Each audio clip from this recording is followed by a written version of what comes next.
Y pues el libro de los Hechos es un libro que se refiere a lo que es la iglesia del primer siglo, lo que ellos activaron. La iglesia de los Hechos es una iglesia que nos sirve a nosotros de modelo para saber qué nosotros realmente deberíamos hacer en este tiempo.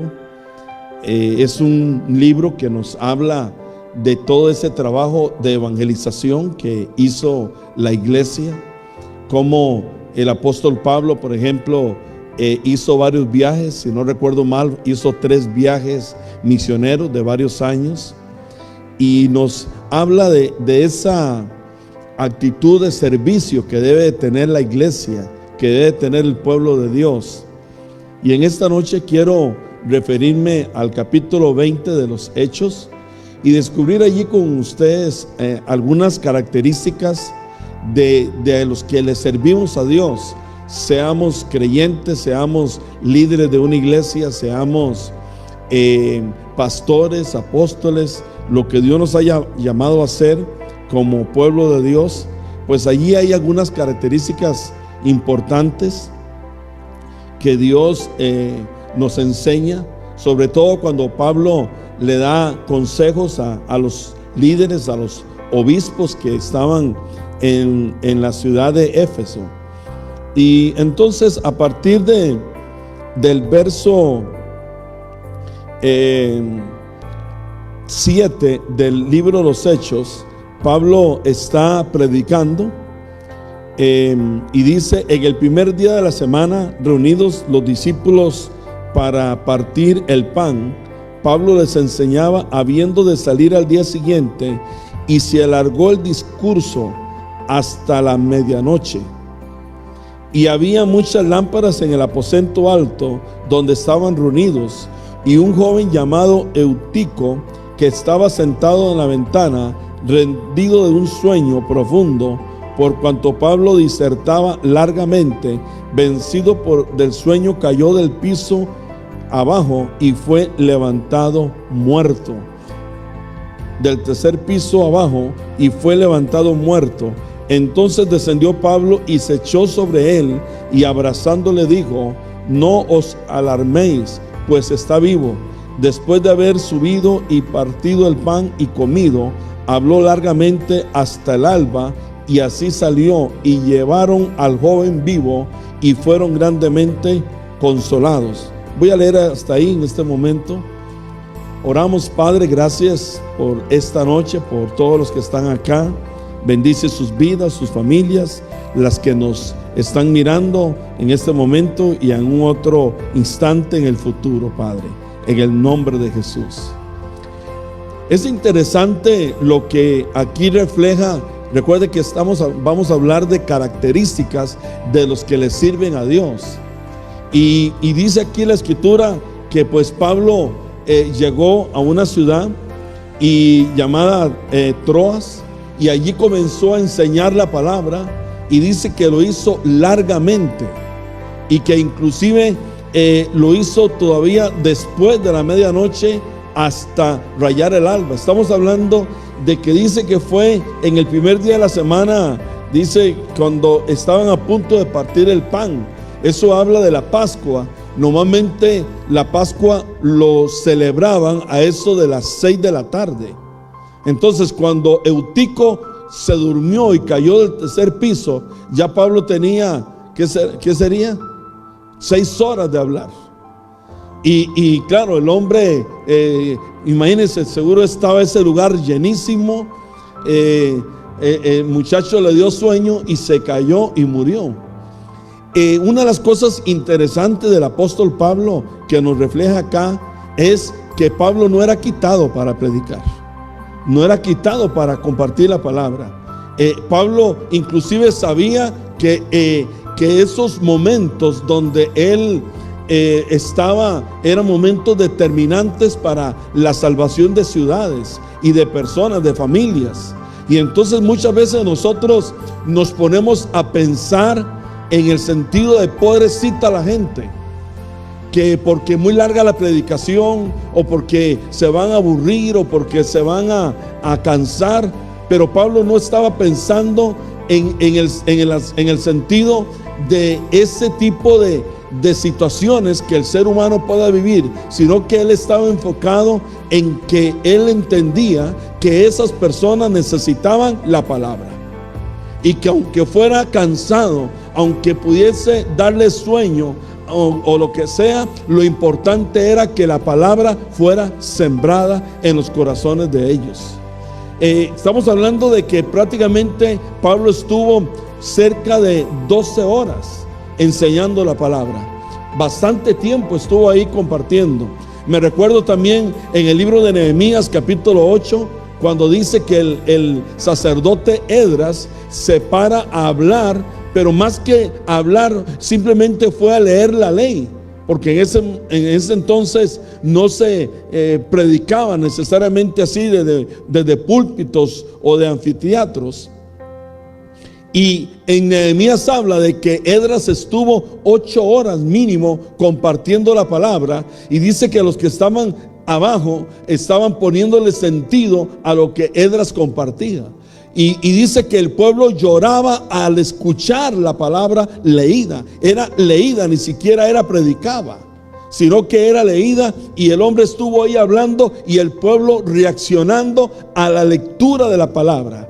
Eso es tan impresionante, hermano, de que definitivamente nos muestra lo que nos falta a nosotros como iglesia. Hay gente que inclusive dentro del contexto de la iglesia llega tarde a las congregaciones, se cansa. Muchas veces tenemos servicios de 2 horas por allí o menos, a veces un poco más, pero ya la gente está mirando su reloj. Y falta el entendimiento de darle prioridad e importancia a la palabra y lo que a la gente realmente necesita. Me recuerdo también hace algunos meses que estuve con mi esposa en una actividad en la Florida. El que estaba predicando era un hermano coreano, y normalmente cuando usted va a retiros, los retiros te dan, digamos, qué sé yo, a las 8 el desayuno, por ahí a las 9:30 empieza la primera clase, te dan un espacio de descanso, luego viene otra, luego viene el almuerzo como hasta las 2 de la tarde, en la tarde te dan una clase, a lo más 2, y luego hasta las 8, las 7 de la noche una clase, y luego a la cama. Y lo interesante de este retiro con este coreano fue porque creo que el desayuno era a las 7, a las 8 de la mañana ya el hombre estaba enseñando, y terminaba hasta la 1 de la tarde de enseñar seguido, y luego nos daba 1 hora o 45 minutos de almuerzo, y antes de las 2 el hombre se volvía a parar a enseñar, y era hasta las 8 de la noche. Y luego comíamos, y eran a veces las 12 de la noche y el hombre no paraba de hablar. Precisamente estaba dando un estudio del libro de Hebreos, y aprendimos montones, y él mismo decía que él había estado en reuniones así de largas, que era común para él, porque él decía: la gente necesita palabra, y si no la capta oyendo, la captará ahí mientras está dormido, decía él. Y entonces también comentaba que dentro de un grupo de personas que estaban reunidas en un momento dado, cuando él estaba así compartiendo largamente, dice que de allí salieron misioneros, salieron jóvenes y gente que han ido a diferentes partes del mundo para predicar la palabra. Entonces el énfasis de él es que mientras haya oportunidad de predicar la palabra, hay que predicar la palabra. Y entonces no tenemos que a veces ponernos a ser tan buena gente y comenzar a poner una cosa y otra. Inclusive a veces decimos: bueno, la gente ha estado 8 horas, 10 horas en el trabajo, pobrecito, pues vamos a predicar poquito porque está cansado. Pero uno, si lo mira desde un punto de vista espiritual, aquella persona estuvo 8 horas o 10 horas dedicado a un servicio natural, a una situación por su necesidad, inclusive sirviéndole a alguien, y cuando vienes a recibir de Dios, a estar en las cosas del Señor, entonces le queremos dar a Dios poquito. ¿Por qué? Porque estamos cansados, pero no nos estamos dando cuenta que a Dios deberíamos darle más bien más del tiempo que nosotros a veces estamos haciéndolo. Pablo nos habla de esta primera característica: aquel que tiene amor por la palabra, aquel que no le quita el deseo a la enseñanza, a la predicación, que quiere realmente aprender de la palabra, dedica tiempo, le gusta escuchar, le gusta estar atento, le gusta apuntar, sabe que aquella palabra va a poder cambiar vidas, y es importante aquello. Luego también pues Eutico, creo que así se llama, ¿verdad? Eutico muere, y entonces Pablo viene, se baja del altar donde estaba y viene y se postra sobre él y lo trae nuevamente a la vida. Esa era una práctica que se había realizado en el pasado a través del profeta Elías. El mismo profeta Eliseo lo hizo, creo, también. Así que era un hombre que Dios usaba con maravillas, con milagros. Todo siervo del Señor debe tener esa habilidad. Muchas veces, regresando al punto anterior, a veces hay gente que dice: es que yo necesito que sea un predicador efusivo, que me despierte, que me haga decir gloria a Dios, aleluya. Y por eso a veces hay predicadores que enfatizan mucho ciertas frases para que la gente se mantenga despierta. Y yo me pongo a pensar, no sé si usted está de acuerdo conmigo, pero la misma palabra del Señor, aun si fuese leída y dicha por alguien con un tono muy parecido, esa misma palabra debería mantenernos a nosotros despiertos. No sé si están de acuerdo conmigo. Espero que sí.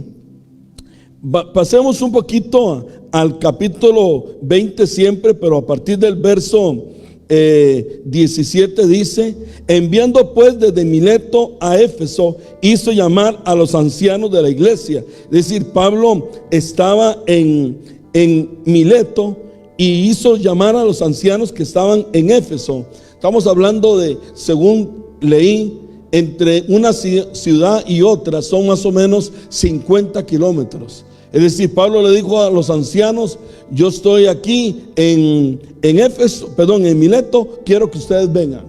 Y entonces se fueron ellos, y dice: cuando vinieron a él, verso 18, les dijo: vosotros sabéis cómo me he comportado entre vosotros todo el tiempo, desde el primer día que entré en Asia. Y entonces comienza a hablar Pablo del comportamiento que tiene que tener un siervo de Dios, un líder de Dios. ¿Cuál es el comportamiento? ¿Cuáles son las características de un siervo de Dios? Dice, verso 19, sirviendo al Señor, ¿cómo? Con toda humildad. Una característica más que ahí menciona: un hombre que le sirvió al Señor con humildad. La palabra humildad es la palabra, diríamos, contraria, positivamente hablando, a lo que es la soberbia, el orgullo. Pablo dice: el que le sirve a Dios debe ser una persona humilde, una persona que no cargue diríamos egoísmo, que no cargue soberbia, que no cargue orgullo. El concepto de humildad es muy importante en la Biblia. Usted sabe, la escritura es muy clara cuando habla de humildad. Por ejemplo, habla de que quien se presente delante del Señor tiene que hacerlo con un corazón humilde. Imagínense entonces, si usted no es humilde, ni siquiera al trono de Dios podrías ingresar, menos pensar en servirle a Dios. Dice luego el mismo libro, la Biblia dice que el que se humillare, el que es humilde, será exaltado por Dios. Si queremos entonces ser gente usada por Dios, necesitamos caminar, comportarnos, porque Pablo habla de comportamiento. Cuando usa la palabra cómo él se comportaba, está hablando de de una práctica común, de algo que Pablo hacía constantemente. No era que Pablo era humilde los domingos cuando venía a la iglesia, no era que era humilde 2 veces por semana, no. Su forma de comportarse en la casa, en la iglesia, en el lugar donde él se desarrollara, él se comportaba con humildad. La humildad es el resultado de alguien que ha sido tratado por Dios. Pablo decía, es que ya no vivo yo, es que es Cristo el que vive en mí. Pablo decía, yo soy de entre los fariseos, podría ser el cabecilla, el más importante, porque yo me las sé todas. Yo fui formado a los pies de uno de los mayores maestros de la ley. Pero Pablo decía, eso para mí es basura, con tal de que yo pueda agradar a Dios. Como diciendo Pablo, a mí nada de eso me tiene que causar orgullo, altivez. Más bien yo soy humilde por causa de lo que el Señor hizo. Inclusive él usaba términos como este. Él decía, yo he sido como el abortivo, como el más pequeño de todos los apóstoles. Y cuando usted va a la Biblia se dará cuenta que Pablo escribió cerca del 70% de todo lo que fue el Nuevo Testamento. Entonces podría él jactarse de aquello, pero dice, más bien yo he sido el más pequeño de todos los apóstoles. Comportamiento. Si algo usted debe demostrar es la humildad, y la humildad de Cristo, la humildad del Señor. Filipenses, hablando de la humildad que tuvo Jesucristo, dice, haya en vosotros el mismo sentir que también hubo en Cristo, el cual siendo igual que Dios, no se aferró a una posición, no se aferró a un poder que tenía, no se aferró a estar en la presencia con el Padre, sino que dice, se humilló y se hizo hombre y murió en la cruz, y muerte de cruz, y fue obediente hasta la muerte y muerte de cruz, dice Filipenses. Una actitud importante que tenemos que imitar, la humildad.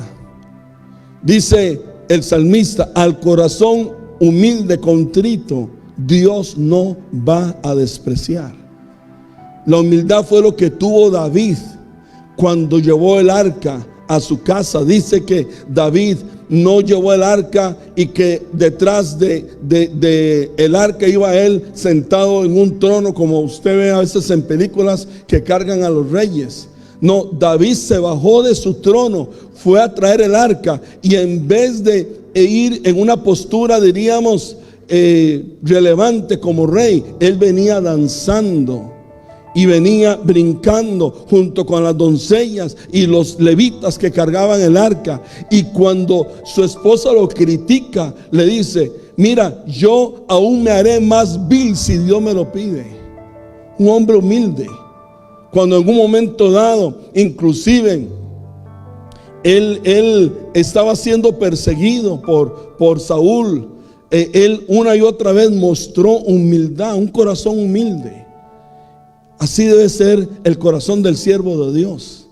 Hoy encontramos en el mundo mucha altivez, mucha soberbia en el ministerio. En la gente, no solo que predica en un altar, aún en los que están sirviendo en las mesas como diáconos, como líderes. Es una de las críticas lamentables que nos da a la gente que no conoce al Señor y que visita las iglesias. Ellos en general dicen de que a veces se encuentran con creyentes muy soberbios, que los maltratan, que no hay humildad en ellos. Y eso, en vez de acercarlos a las cosas de Dios, los aleja.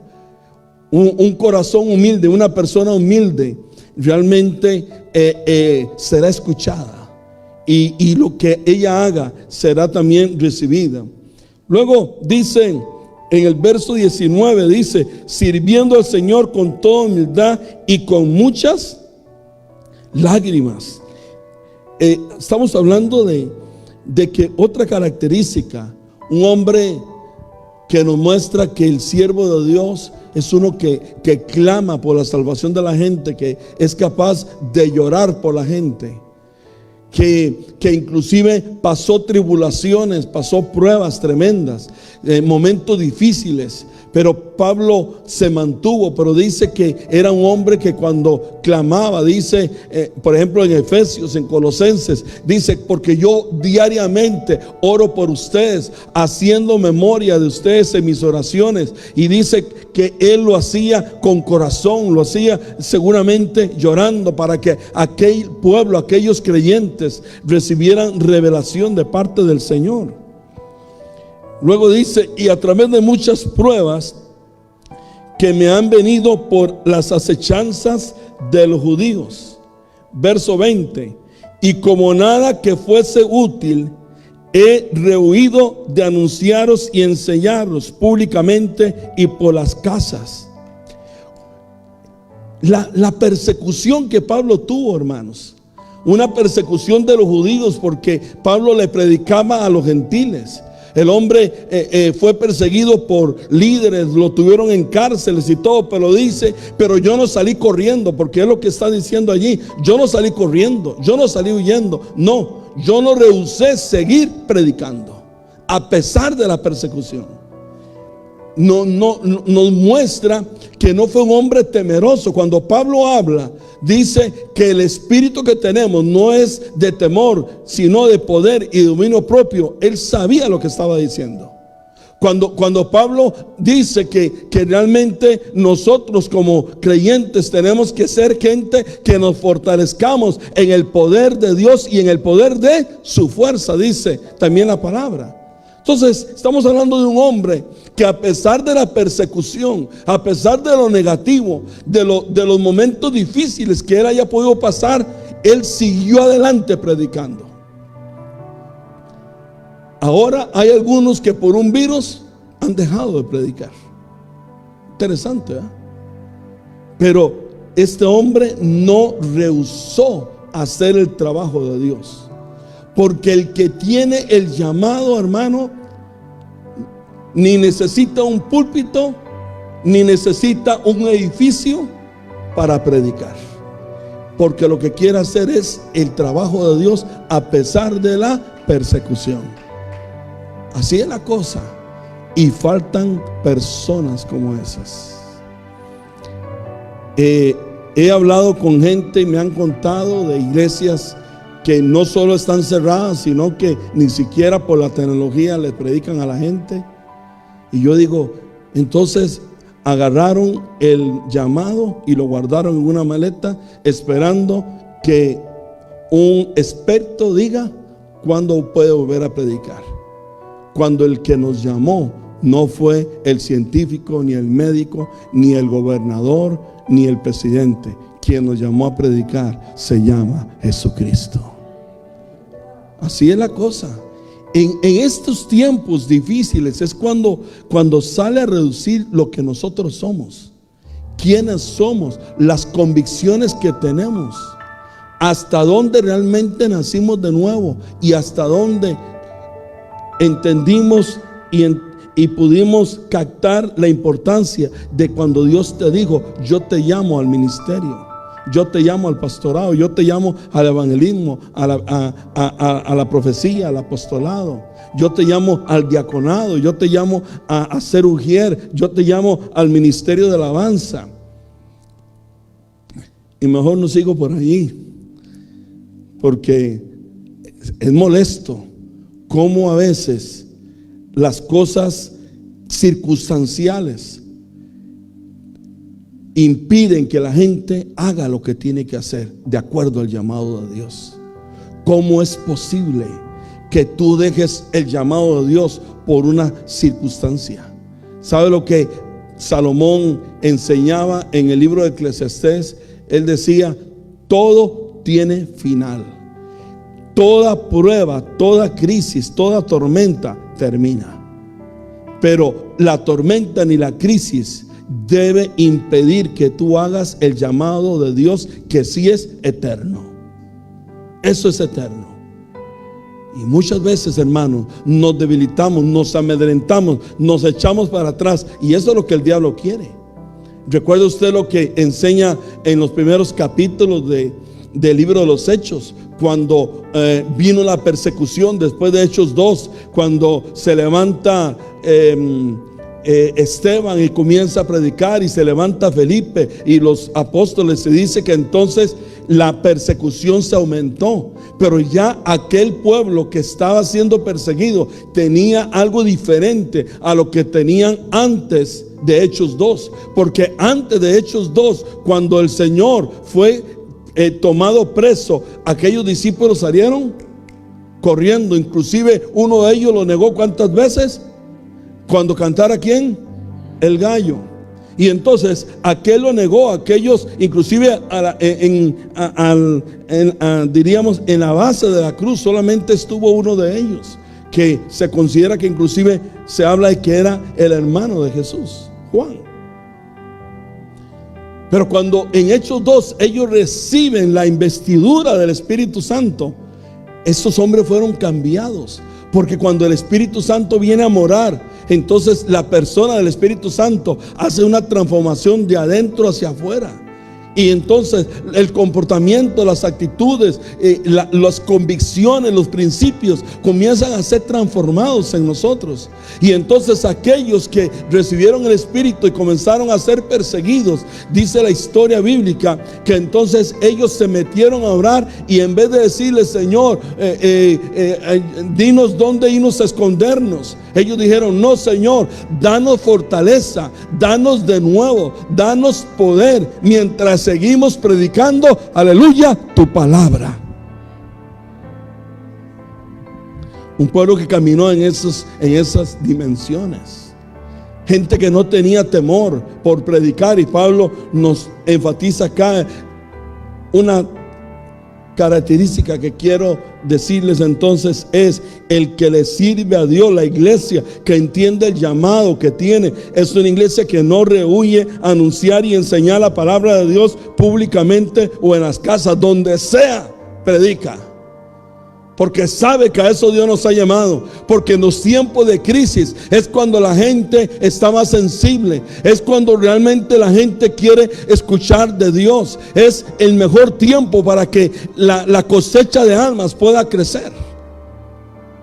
Pero a veces nos amedrentamos y dejamos que las cosas, que los hombres y todo esto nos apague. Recuerda lo que decía el apóstol Pedro en un momento dado, cuando él fue cuestionado, cuando inclusive fue amedrentado y le decían que se callara. Él dijo: un momento, es preferible, es prioritario obedecer a Dios antes que a los hombres. Pueden cerrar un edificio, pero la boca tuya no te la pueden cerrar. Aunque algunos a veces hablan de cuando se ponen la máscara, lo que quieren es cerrar la boca también del creyente. Pero no, podemos predicar con máscara y sin máscara. Seguimos allí, dice en el verso número 21, testificando a judíos y a gentiles acerca del arrepentimiento para con Dios y de la fe en nuestro Señor Jesucristo. El mensaje del evangelio a judíos, a gentiles, a los que eran del pueblo llamado de Dios y a los que eran, digamos, no judíos. Predicarles el arrepentimiento, el cambio de mente, el que tenían que convertirse, y dice, y de la fe que tenían que tener en el Señor Jesucristo. El mensaje del evangelio. Una de las cosas que yo miro en la escritura es esa: si algo nosotros tenemos que hablar, es el evangelio. Y a veces hay una serie de vertientes. Usted puede hablar de liberación, usted puede hablar de prosperidad, puede hablar de darle a Dios, usted puede hablar una serie de cosas, y lo puedes hacer, está bien. La iglesia tiene que saber de muchas cosas, pero no podemos dejar de predicar que Cristo vino y murió por nuestros pecados, y que todo aquel que le recibe a Él como su Señor y Salvador será salvo. No tenemos que dejar de decirle aún a la gente que está en la iglesia que sin arrepentimiento no vamos a poder entrar y tener presencia de Dios. No podemos dejar de decirle a la gente que se tiene que convertir de veras al Señor, porque hay gente muy convertida a medias, y necesitamos decirles el evangelio tal como es. Hablarles de que el poder de la sangre de Cristo está disponible. Hablarles de que hay perdón si nos arrepentimos de nuestros pecados. Verso 22 dice: ahora aquí, ligado yo en espíritu, voy a Jerusalén sin saber lo que allá me va a acontecer, salvo que el Espíritu Santo por toda la ciudad me da testimonio, diciendo que me esperan prisiones y tribulaciones. Una característica interesante: Pablo iba a Jerusalén aunque no sabía lo que le iba a pasar, entre comillas, porque dice que el mismo Espíritu le decía a él: a esa ciudad donde vas te va a ir mal.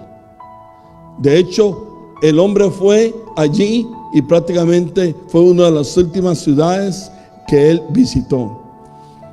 El siervo de Dios debe ser una persona que en un momento dado tiene que dar pasos de fe, como hizo Abraham. Dios le dijo: sal de tu tierra a una tierra que yo te mostraré. Y el hombre recogió su familia y dice: aquí nos vamos.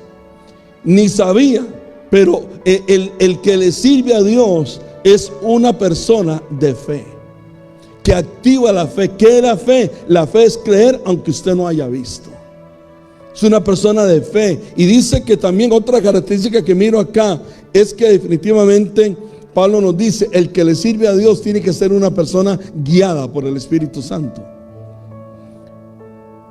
Romanos 8 dice: porque todos los que son hijos de Dios son guiados por el Espíritu. Porque los que son del Espíritu entienden las cosas del Espíritu, los naturales no las entienden. Habla de que nosotros tenemos al Espíritu Santo morando entre nosotros. Nosotros somos casa de Dios, somos templo del Espíritu Santo. Entonces el Espíritu Santo nos ha de guiar. Inclusive cuando el Señor hablaba del Espíritu Santo, cuando iba a venir, decía: os conviene que yo me vaya, porque entonces el Espíritu Santo vendrá y os guiará, dice, a toda verdad. Si usted no quiere errar en sus pasos, necesita oír la voz del Espíritu Santo. Un siervo de Dios debe oír al Espíritu Santo, dejarse guiar por el Espíritu Santo. Debe también actuar en fe. Cuando el Espíritu Santo le dice: sal de aquí, haz esto, haz lo otro, aquella persona debe ir con confianza, porque el Espíritu es Dios y el Espíritu Santo sabe el pasado, el presente y el futuro. Así que usted tiene que caminar confiado. Aunque el Espíritu Santo le diga que a usted le va a ir difícil, pero no le está diciendo que no vaya. Inclusive Pablo dice en los capítulos de aquí de los Hechos que en una ocasión él iba a ir a una ciudad y un hombre, un profeta, vino y se ató un cinto y dijo: el cinto del dueño, el dueño de este cinto va a ser apresado, va a estar en persecución donde va. Pero eso no hizo que Pablo dejara de ir. Pero en un momento dado Pablo quería ir a un lugar y el Espíritu Santo le dijo: no, vas para otro. Un hombre que se dejaba guiar por el Espíritu. Es decir, no necesariamente el Espíritu Santo te va a decir: mira, no vayas porque allá te va a ir feo. No vayas allí porque el carro se te va a descomponer. No vayas allí porque no vas a tener dónde dormir. No, puede ser que el carro se descomponga o no tengas dónde dormir, pero si el Espíritu Santo te dijo que fueras, ve, porque en última instancia Él te va a proveer si tú obedeces. Eso es importante. Miremos esto: las cosas negativas que a ti te sucedan no significa que Dios no esté contigo o que tú estés en desobediencia. Lo importante es que donde tú haya sido el Espíritu Santo el que te dijo que fueras, porque a la larga ahí Dios te va a bendecir. Me recuerdo fue tal vez el primer viaje que yo hice como pastor. Lo hice a una nación centroamericana y recuerdo que estaba predicando en una ciudad y predicábamos muchas horas. y era al puro sol. Y entonces uno sudaba, pero como un desesperado, porque es una ciudad muy caliente. Y no digo cuál, porque para que nadie se sienta aludido. Pero luego de que me predicábamos esa cantidad de horas, no nos daban de comer ni de desayunar. Nosotros teníamos que ver cómo le hacíamos. Y posteriormente nos llevaban a una casa sin aire acondicionado y totalmente hermética la casa, donde entonces en la noche ni podíamos dormir del calor que hacía. Y ahí estuvimos, creo que fueron 2 noches con un pastor amigo, y era una semana completa, y uno de esos días llegó una persona a la reunión y nos saludó y nos dijo: yo soy fulano de tal y soy el líder de un ministerio muy reconocido de música, y ya nos preguntó cómo estábamos y todo, y dónde estábamos durmiendo y si estábamos comiendo. La cosa fue que pues tuvimos que decirle más o menos la verdad.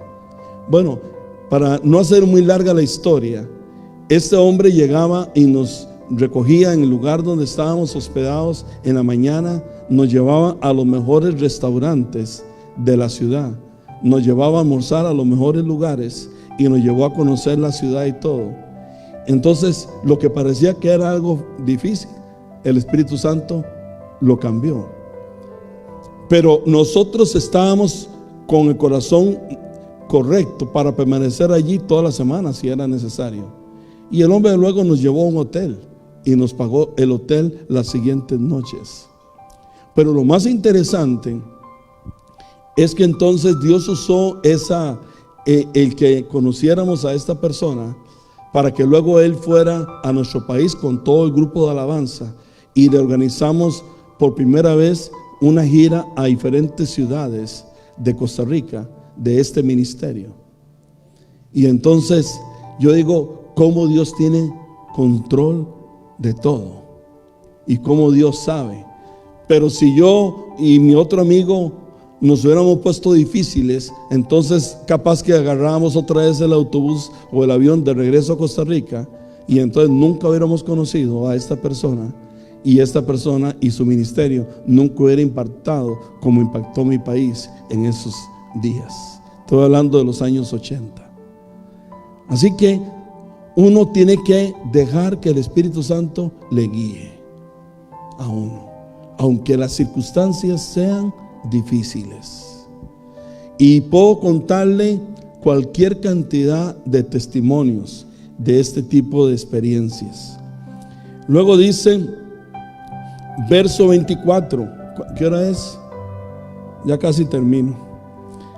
Pero de ninguna cosa hago caso, ni estimo preciosa mi vida para mí mismo, con tal que acabe mi carrera. El hombre se negaba, una característica, negación, sacrificio. Y dice que todo lo hacía con gozo. Estoy en el verso 24.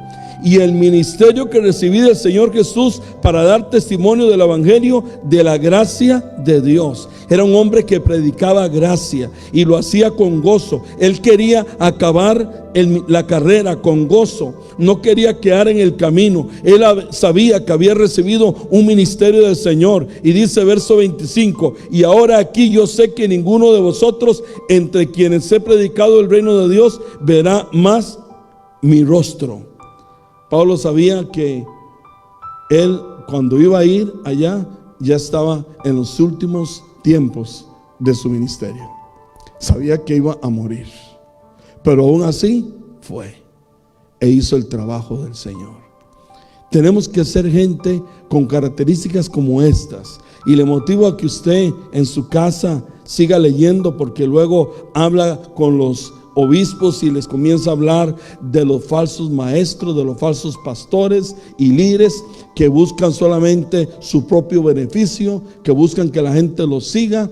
Y dice, de la misma iglesia, del mismo pueblo van a salir, que hay que cuidarse de ese tipo de ministerios. ¿Por qué? Porque el ministerio, según Pablo, es el que realmente hay que seguir. Si usted va a seguir a alguien, siga a gente con un ministerio como el que tuvo Pablo. Amén. Oramos. Padre, en el nombre de Jesús, En esta noche te damos las gracias porque tú nos has llamado a todos en diferentes cosas, a unos a predicar desde un púlpito, a otros a predicar en una casa, a otros predicando en un lugar de negocio, a otros predicando repartiendo comida o repartiendo cosas, a otros ayudando a drogadictos, a otros ayudando a mujeres. Oh Dios, tú has llamado a unos a servir en puertas, a otros a limpiar lugares o iglesias, y a otros a ministrar a través de la radio, a través de la música, de la danza, a través del canto. La cosa, Señor, es que todos somos llamados a servirte. Y tenemos que tener corazones así como el de Pablo, entregados a la predicación de la palabra, no importando a veces el cansancio, entregados a pesar de las pruebas, de las circunstancias. Gente que realmente tome desafíos de fe y que se deje guiar por el Espíritu. Gente que predique tu evangelio tal como es, un evangelio completo, no a medias. Un evangelio que hable sí de la salvación que es por gracia, pero también de la necesidad de estar en santidad para agradarle a Dios y recibirle a Él en su segunda venida. Padre, en el nombre de Jesús, háblanos, Señor, a todos los que estamos aquí, a los que están mirando este video, Señor. Que haya un cambio de actitud si hemos caminado con soberbia, con orgullo, si hemos puesto peros para tu servicio, si hemos permitido que la pandemia apague el fuego del llamado y del ministerio. Ayúdanos, Dios mío, a hacer tu obra. Ayúdanos, Señor, a salir de desánimos que a veces nos vienen porque somos humanos. Pero que podamos entender, Dios, que la mayor motivación no debe de venir de algo de afuera. La mayor motivación para que yo le sirva a Dios debe ser lo que viene de adentro. El fuego del llamado que hay dentro de nosotros. En el nombre de Jesús. En el nombre de Jesús. Amén. Si te gustó este mensaje, dale like y suscríbete. Somos Ministerios Poder de Dios a las Naciones.